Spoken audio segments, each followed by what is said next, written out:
On a too frequent occasion, we discussed the infamous post, Wayland breaks everything, or more simply in the past, Boycott Wayland.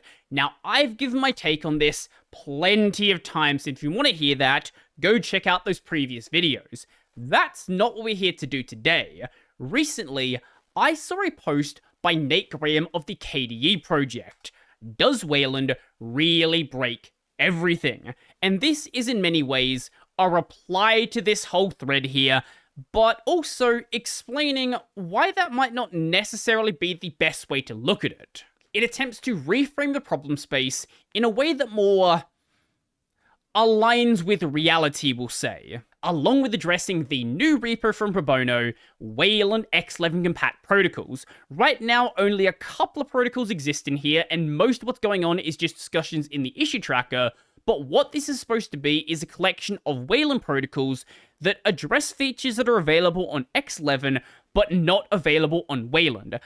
I don't think this is the best way to go about it, because he doesn't really have any interest in using things like portals and pipewire and dbus, things that are actually dealing with Wayland problems today, and also, this is some third-party repo that nobody is going to adopt protocols from, so unless you have an implementation that's actually using them, is just a bunch of text files that don't really get you anywhere. But we had that discussion in a prior video. Let's get back to Nate's post. There's a bit of chuckling and jeering over this in developer circles, but to regular people, the whole Wayland breaks everything charge might ring true, or at least seems like it contains a kernel of truth, because from a certain perspective, he's right. Wayland does break everything that directly uses X11 functionality.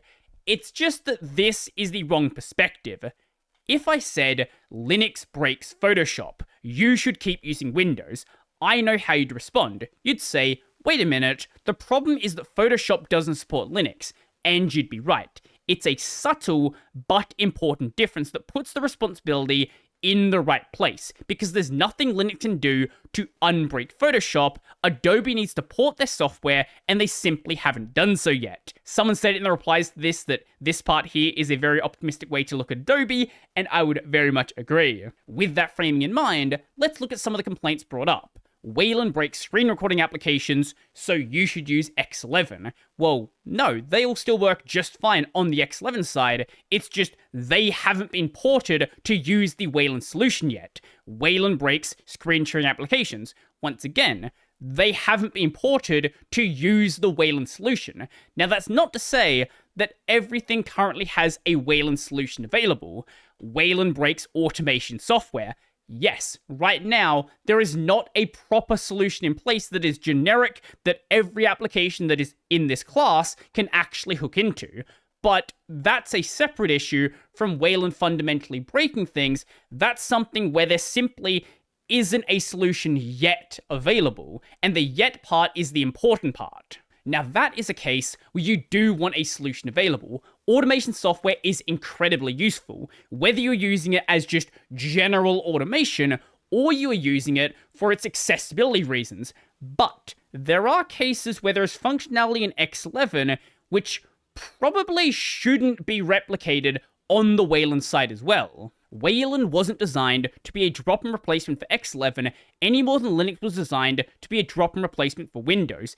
Expectations need to be adjusted to reflect the fact that some changes might be required when transitioning from one to the other. Right now is a really confusing time to be a Linux user. I like digging into all this technical stuff and paying attention to these issues and watching things as they're getting dealt with. But if you're a less technical user, or you're someone who just wants to focus on getting work done, it can seem weird because things that just worked on X11 suddenly don't work on Wayland, and this can seem like there is some fundamental design flaw with Wayland, when in reality, you're just waiting for things to be ported, but you don't even realize that porting work is possibly going on. Now, even though Wayland wasn't designed to be a drop-in replacement for X11, it was certainly intended to eventually replace it. But this implies that it was intended from the start to do less than X11, and that would be correct. Not to mean break the common use cases that every user wants to have available, or some users actually need, like accessibility features, for example, but break the cases where it probably shouldn't be the responsibility of your graphics stack to do that functionality. X11 was a bad platform.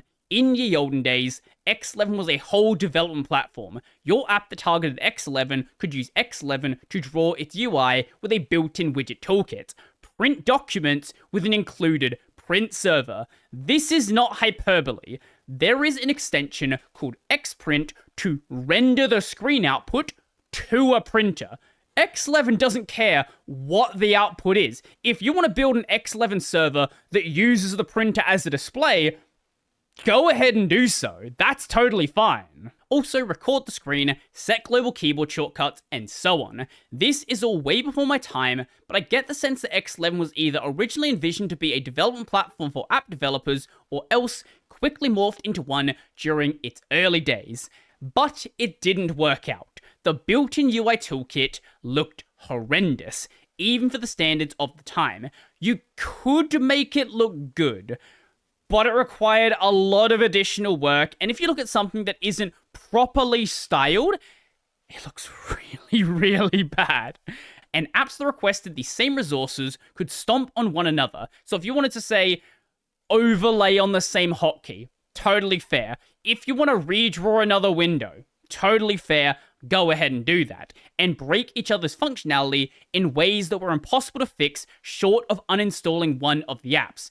Features like printing withered because a window manager was really the wrong place to put that functionality, and its later maintainers lacked the expertise or interest to maintain it, and so on. Now, I don't know anybody out there asking for a print server to return to Xorg, but this is the sort of stuff that's been available in X11 and Xorg throughout its history.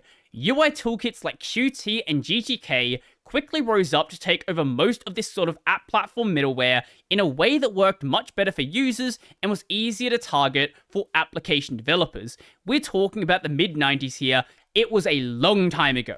Also, this allowed for much easier styling of these applications and having a clear platform for what these applications are built on. So if you make a desktop built around GTK, you can make some assumptions over how those applications are going to look, giving you a much more consistent style for how applications are built. But if we look at it properly, this did cause fragmentation on X11.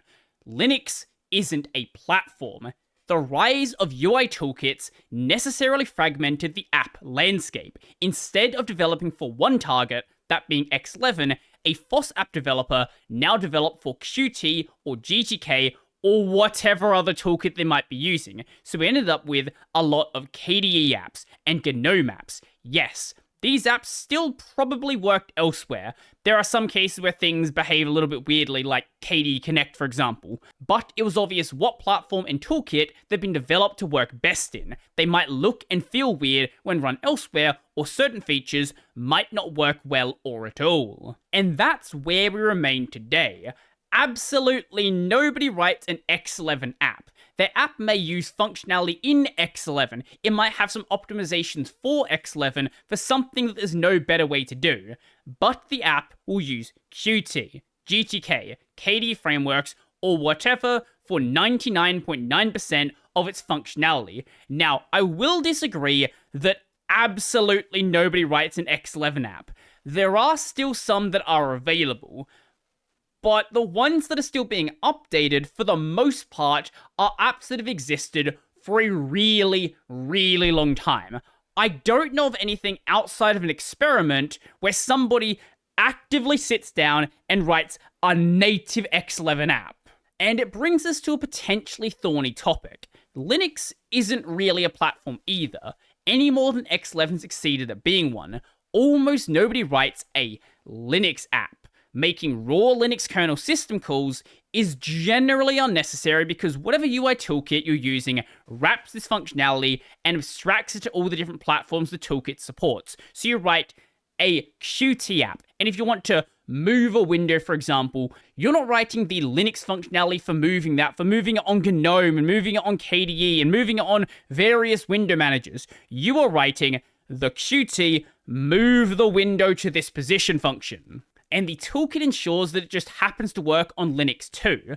But it's not just targeting the toolkit. You as a developer are targeting this whole swath of other dependencies where you don't care how it's actually doing things on that very low level. You are targeting a library. You are targeting a system like Pipewire. You don't care that that's going to have a dependency and have a dependency and have a dependency, and then somewhere down the dependency tree, it is making these low-level calls that is making it do things on Linux. You care as a developer that there is a function available that does the thing that you want to do. And this is a great thing. It is great that you as a developer don't have to write all of these low-level system calls and interact directly with the drivers and all of these other things. You can just focus on what makes your app do your app things and then let somebody else deal with all of that other stuff to make all of the magic happen in the background. But focusing mainly on the toolkits, if you write a GTK app or a Qt app, does this mean all hope is lost for cross-desktop interoperability? No. In fact, prospects are better than they've been in a long time, because today there is in fact an emerging platform, something that abstracts away even the application toolkits if you want to roll that way. I'm talking about portals, Pipewire, and Wayland protocols. Probono pens these as bolt-ons that you shouldn't have to have running on your system, but I think this isn't realistic. The model of the monolithic Windows server that offers all functionality failed decades ago. In its place, we have libraries and APIs that every FOSS developer can reasonably expect a modern system to be running. Now, I know somebody's going to say, I don't use portals, I don't use Pipewire, I don't use dbus, and all of these other basic building blocks of what a modern system is. But that's about as useful as saying that you don't use bash or you don't use systemd. It's your system, you can install whatever software you want on it. But in the same vein, developers are choosing to target this as a platform, and if you don't want to cooperate with that platform, that's totally fair. You don't need to do that. But if you want the functionality to exist, somebody has to write it. And the developers that currently exist are not going to write that functionality for things outside of systemd, outside of Pipewire, outside of portals. So if you want to have the functionality, you either have to write it yourself or start adopting that platform. As I said, you don't need to adopt it if you don't want to adopt it. But this is the direction that Linux is moving, and the vast majority of Linux users are going to have this technology available, so it only makes sense to target that technology. So, the portal system offers a standardized way to present platform-native open and save dialogues, send notifications, open documents in other apps, print documents, take screenshots, record the screen, handle drag and drop, see if the user's active theme is light or dark, and much more. The portal system uses Pipewire under the hood for a lot of this stuff, so you can expect that to be installed as well. And you can also expect most Wayland compositors, most notably the two most important ones, Kwin and Mutter, to support pretty much all publicly standardized Wayland protocols. I would disagree with this part, but sure, it's your write-up. I would also add most well-maintained compositors built on WL roots, along with the upcoming Cosmic built upon Smithy, and we'll likely see something similar when XFCE gets their Wayland implementation done. We'll likely see the same with Budgie, and all of these other DEs that are slowly making their way into the Wayland space. I think this is the platform. Portals and Wayland and Pipewire. Clearly we need to come up with a better name. Maybe PW squared. Look, Nate, I don't think it needs a name. Let's just not give it a name. I know names are fun. Let's just not give it a name, though. But if your app targets these, it'll run on pretty much every modern Linux system. And the big two FOSS toolkits of Qt and GTK both have cutting-edge support for all of it, so use whatever UI toolkit you like. Now, I know there's also a couple of BSD users watching this channel as well, and there is a lot of concern, especially outside of FreeBSD. FreeBSD, no issue at all, but OpenBSD and NetBSD, there's like very experimental support on OpenBSD, and NetBSD, to the best of my understanding, hasn't really got anywhere in the Wayland space. And a lot of the complaints are that Wayland is very Linux-centric, and I understand that complaint. The issue, and I know people are not going to like to hear this, Unix is now Linux. Yes, BSD exists as well, but the market share of that space on the desktop is so very, very tiny. It's sort of the equivalent of the Windows and Linux thing. Games are made for Windows because Windows is by far the biggest platform, and in the Unix world, Linux is by far the biggest platform, so the Wayland compositors available are built around Linux. And that's just the way it's going to be. The BSD platforms are going to have to adapt what they are doing to suit what Linux is doing. I don't like that it's like this. I would like the BSD platforms on the desktop to be a lot more healthy and have a lot more developers working on them. But that's where we are, and that's what's going to happen. But after all of these years of Wayland development, why now? We're hearing more about this recently because the transition is picking up steam. This happened especially during COVID. There was a lot of development done on Wayland, and things got really good really quickly. X11's maintainers have announced an end to its maintenance, that being Red Hat has announced the end to Xorg's maintenance because that's basically the only people that are left. X11 is still going to work through X-Wayland though, don't be concerned about that. Plasma is going Wayland by default, following GNOME. Fedora is dropping X11 support entirely. No, they're not. They are dropping it on the KDE side, and there's discussion about dropping it on the GNOME side. There is still going to be support for all of the other spins, though. We're in the part of the transition where people who haven't thought about it at all are starting to do so, and realizing that 100% of the pieces needed for their specific use case aren't in place yet. This is good, not because their use case is broken, but because they've noticed their use case is broken before we've hit the absolute end of the line. You can keep using X11 with no problem whatsoever. There is time to get these issues resolved. If you wait until the final day where Xorg no longer ran on modern hardware, that would be a much more serious issue. Them being heard is how stuff happens. I wish it had happened sooner, but we are where we are. And there are a lot of recent proposals and work around things like remote control, color management, drawing tablet support, and window positioning. There will probably be an awkward period before all of these pieces are in place for all of the people. And for those who really do suffer from show-stopping emissions, I say keep using X11 until it's resolved. No one's stopping you. No, this is not true.